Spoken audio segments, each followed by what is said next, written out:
দর্শক স্বাগত নিউজ 24 চট্টগ্রাম প্রতিদিনের সংবাদে আপনাদের সাথে আছি আমি ফয়সাল মাহমুদ। সাবেক ভূমিমন্ত্রীর অবৈধ সম্পদের 23 বস্তা নথি মিলল স্ত্রীর গাড়ি চালকের বাড়ি থেকে।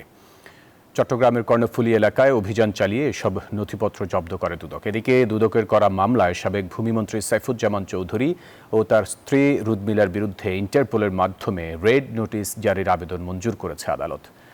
রতন দাসের ছবিতে চট্টগ্রাম থেকে নয়ন বড়ুয়া জয়ের রিপোর্টে বিস্তারিত। Bharat, Cambodia, Vietnam, Thailand, Malaysia Awami League সরকারের সাবেক ভূমিমন্ত্রী সাইফুজ্জামান চৌধুরী জাবেদের সম্পদের তথ্য পেয়েছে দুদক। রবিবার ভোরে কর্ণফুলী শিকলবাহা ফকিরা মসজিদ এলাকায় সাবেক ভূমিমন্ত্রী সাইফুজ্জামান চৌধুরী জাবেদের স্ত্রীর গাড়ি চালকের বাড়িতে হানা দেয় দুদক। এই সময় উদ্ধার করা হয় 23 বস্তা অর্থ পাচার ও সম্পদ অর্জনের আলামত। আইজিপির মাধ্যমে এটা ইন্টারপোলে পাঠাবো। এই প্রক্রিয়াটা আমরা দ্রুততম সম্পন্ন করব।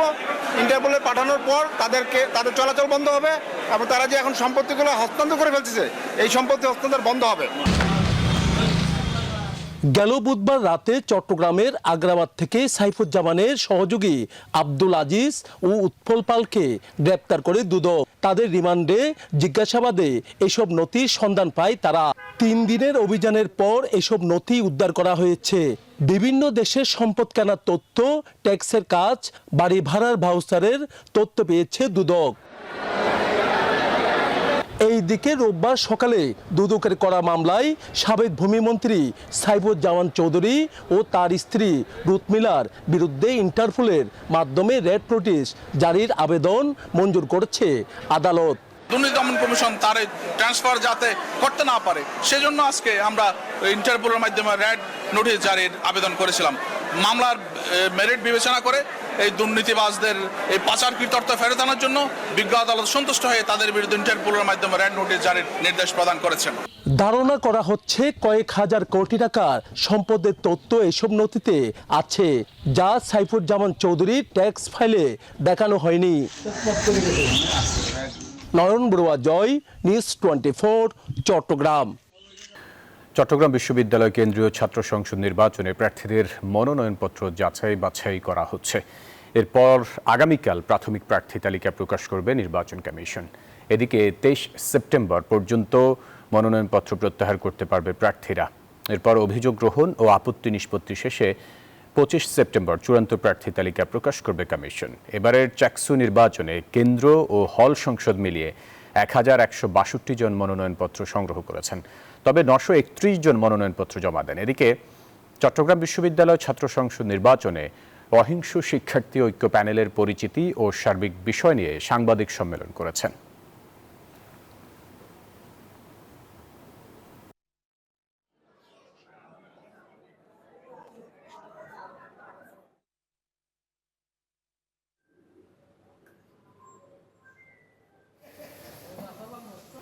চট্টগ্রামে নানা আয়োজনে পালন করা হচ্ছে শুভ মহালয়া, আর এর মধ্য দিয়ে দেবী দুর্গার আগমনের ধ্বনি বেজেছে। রোববার ভোরের আলো ফোটার সঙ্গে সঙ্গে পিতৃপক্ষ শেষ হয়ে দেবীপক্ষ শুরু হয়। এর মধ্য দিয়ে দুর্গাপূজার ক্ষণ গণনা শুরু হয়। ভোরে চণ্ডীপাঠের মাধ্যমে ধরনীর সকল অমঙ্গল দূর করতে দেবীকে আমন্ত্রণ জানানো হয় মর্তে। এর পাশাপাশি পিতৃপক্ষের পূর্বপুরুষদের উদ্দেশ্যে তর্পণ করে আত্মার মঙ্গল কামনা করেন সনাতন ধর্মাবলম্বীরা।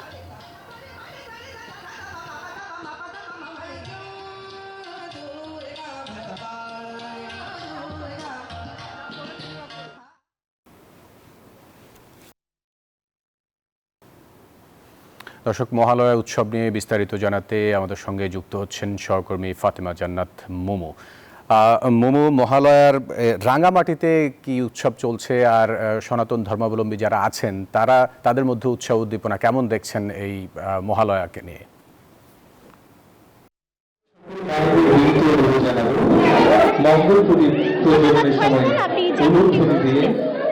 শুভ মহালয়া উপলক্ষে নানা পালন করছে রাঙামাটি ধর্মাবলম্বীরা।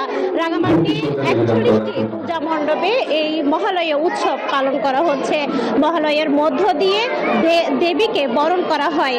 দেবী এই যে মর্তে আগমন এবং সেই আনুষ্ঠানিকতাটাকে কিন্তু নানা অনুষ্ঠানের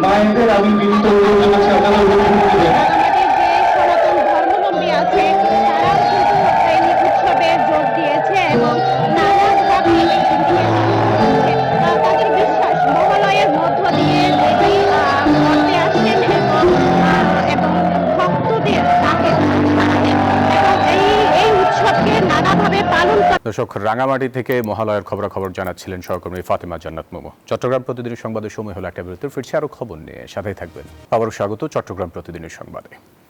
ছাত্রদলকে উদ্দেশ্য করে বিএনপির যুগ্ম মহাসচিব শহীদ উদ্দিন চৌধুরী আনি বলেছেন, বর্তমান জেনারেশনের সেন্টিমেন্টকে ধারণ করে সকল শিক্ষা প্রতিষ্ঠানে নেতৃত্ব দিতে হবে। দুপুরে লক্ষ্মীপুরের দত্তপাড়া ডিগ্রি কলেজের নবীন বরণ অনুষ্ঠানের প্রধান অতিথির বক্তব্যে তিনি এসব কথা বলেন। তিনি আরও বলেন, নেতৃত্ব গঠনে সময়ের দাবি ও শিক্ষার্থীদের চিন্তা চেতনাকে গুরুত্ব দিতে হবে। একই সঙ্গে জিয়াউর রহমান, তারেক রহমান ও খালেদা জিয়া এবং তাদের দেশপ্রেম সম্পর্কে জানতে শিক্ষার্থীদের উদ্বুদ্ধ করেন বিএনপির এই নেতা। ধন্যবাদ। আমার জাতীয়তাবাদী ছাত্র দলের যে নেতারা এখানে আছেন, আমি তাদেরকে সবার আগে বলবো, এই জেনারেশন সেন্টিমেন্টকে ধারণ করে আপনাকে শুধু এই কলেজে নয়, সকল শিক্ষা প্রতিষ্ঠানে আপনাদেরকে নেতৃত্ব দিতে হবে।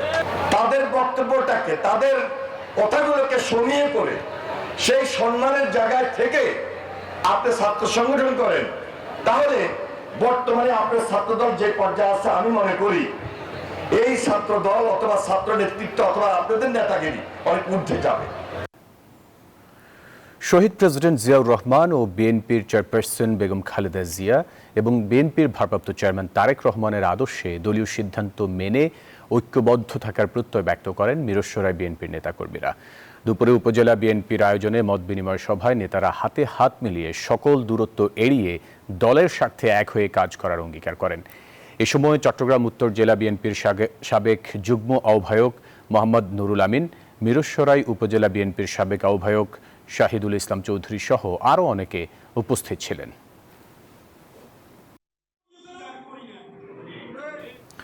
চট্টগ্রাম দক্ষিণ জেলা বিএনপির যুগ্ম আহ্বায়ক মুজিবুর রহমান বলেছেন, চট্টগ্রাম কক্সবাজার মহাসড়ক পর্যটন নগরী কক্সবাজার এবং পার্বত্য জেলা বান্দরবান যাতায়াতের প্রধান মাধ্যম।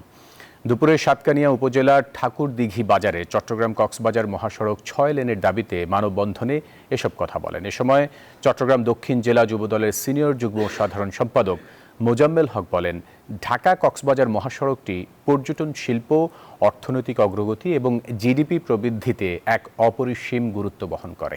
মানববন্ধনে বক্তব্য রাখেন চট্টগ্রাম দক্ষিণ জেলা বিএনপির সিনিয়র সদস্য হাজী রফিকুল আলম সহ আরও অনেকে।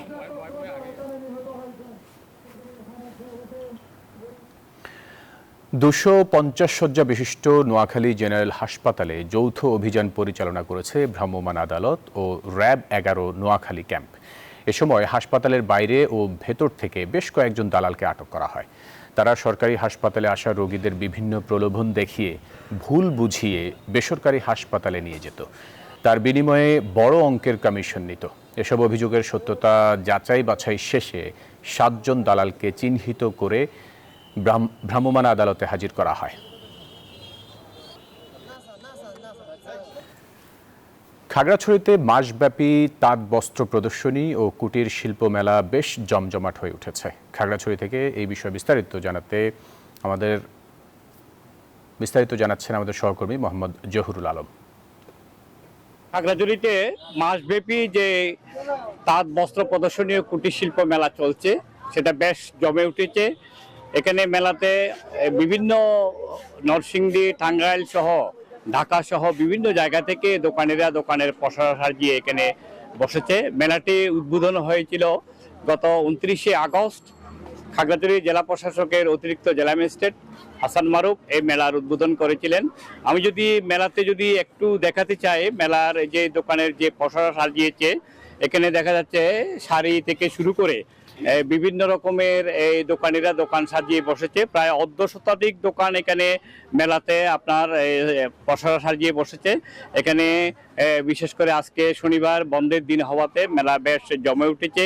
আমি যদি আপনার এখানে এই যিনি একজন দোকানদার আছেন তাকে যদি একটু দেখাতে চাই, আপনার মেলা এখানে কিভাবে তারা মেলায় বিক্রি কিনি করছে সেটার বিষয়ে একটু বলছি।